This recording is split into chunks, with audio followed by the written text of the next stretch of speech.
Today we're going to be taking a look at The Flash and the biggest reasons why you should go out and see this movie. Barry Allen's been The Flash for quite some time now and has a lot of things going for him. He has awesome powers, he's a member of the Justice League, but his personal life has been in shambles because of one specific moment in his life. The night his mom was killed and his dad was sent to prison for a murder he didn't commit. Barry decides to use his powers to travel back in time to save his mom and rebuild his family. But when he returns to the present, things aren't exactly the same. There is a new version of Batman, Superman doesn't exist, Zod is attacking the Earth, and there's even another version of Barry still in the present day. So Barry needs to assemble a makeshift version of the Justice League, consisting of two Flashes, Michael Keaton's Batman, and Supergirl to stop Zod. It's honestly pretty amazing that this movie is in theaters right now, because it looked for like a decade that this movie would never be made. The Flash was announced back in 2014, and since then, we've had so many different writers and directors attached to the film, but then eventually fell off. There was even a time where Ezra Miller was writing a version of the script, but then when WB decided not to move forward with that script, that Ezra might step away from the role. And then of course, we all know that over the past year, you have your lead actor just being involved with controversy after controversy after controversy. So I want to first give credit to the writer, Christina Hudson, and the director, Andy Muschietti, for finally bringing some stability to this movie, actually creating a movie that we were all curious in seeing, and making something that I think is very entertaining. By far, my favorite aspect to the entire film was getting to see two completely different versions of the Flash. One who is basically having his origin story, and the other one at the peak of his powers. And there's a couple reasons why I did like that. I'll be honest, the first reason is kind of stupid. It's that this is the Flash's first solo movie ever, so I want there to be a bit of an origin story here. This isn't like Spider-Man or Batman, where audiences are very familiar with the origin and have seen it in movies many times. This is the first for the Flash, so I want audiences to experience those big moments in Barry Allen's life, like when his mom is killed or when he is struck by lightning, and of course learning how to use his powers. So that's why I liked having the younger version of Barry Allen in the film, because it allowed me to see all of those crucial moments in Barry's life on the big screen for the first time. But our version of Barry Allen, who's a lot older, is just like the master at being the Flash. Like, he obviously knows how to time travel, he knows how to speed up his molecules to phase through objects, he even knows things like the exact number of calories that he needs to eat in order to give himself enough energy to be the Flash. But the other reason why I loved having two Barry Allens in the film is that it forced our version of Barry to evolve and mature, seeing how immature this younger version of himself is. Because that was the big complaint with Ezra Miller's portrayal of the Flash, was that in like Justice League, he was so obnoxious and unrelatable. But when the two Barrys come together,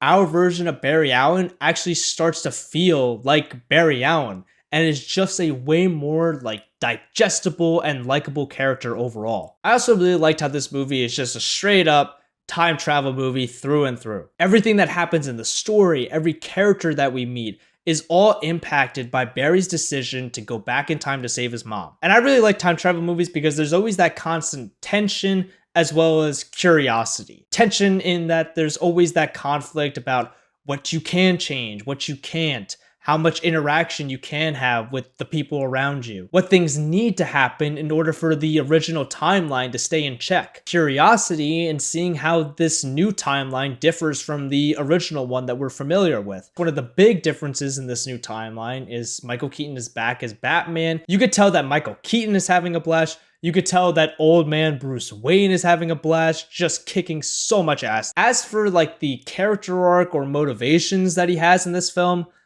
those run a bit thin. But that didn't apply at all to Sasha Calle's Supergirl, who I thought was just a complete badass. Her backstory is very compelling and her motivation is very clear because of her connections to Zod. But these two are very much supporting characters, but do their job in supporting Barry's journey, both physically and emotionally. And the last thing that this movie succeeds at is its ending. I was worried that the movie was heading towards this very conventional ending for these comic book movies, and thankfully it didn't.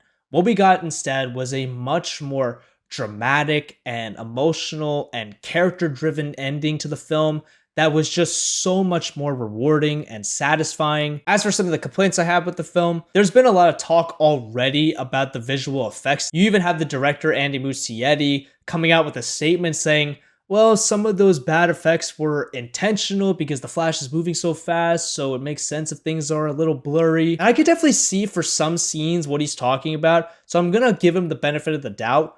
But there are some instances where that excuse isn't as applicable. The best example of that are the shots where you have two Ezra Millers standing right next to each other or interacting with one another in the same scene. So there's a lot of like face replacement and like deep fakes going on that just aren't very good. It can look especially bad in scenes set in broad daylight, which thankfully doesn't happen a ton. There's a lot more time in Siberia at night or in the Batcave where there's low lighting, or the two are just flat out in their costumes, so it's hard to see exactly who is underneath the mask. But the last thing that I want to touch on may not even be a criticism.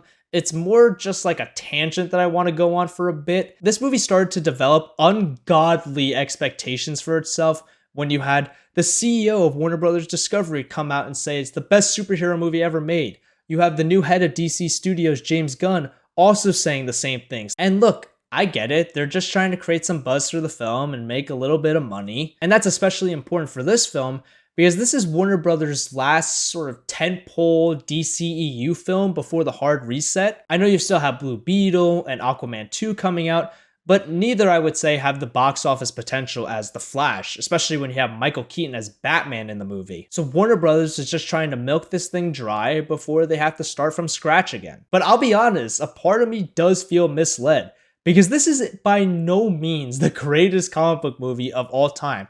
It's not even the best comic book movie I've seen in the past 2 weeks. And I wouldn't have had these high expectations that this movie was going to be the greatest comic book movie ever if it didn't directly come from people who work at Warner Brothers. So even though I had a good time watching The Flash, I inevitably felt a little disappointed when it ended. This might all end up being inconsequential, but there's a chance that the next time that WB is promoting their next comic book film and talking about how good it is and hyping it up, that audiences like myself are just not going to believe them anymore because of how they promoted The Flash. We'll see how all of that plays out.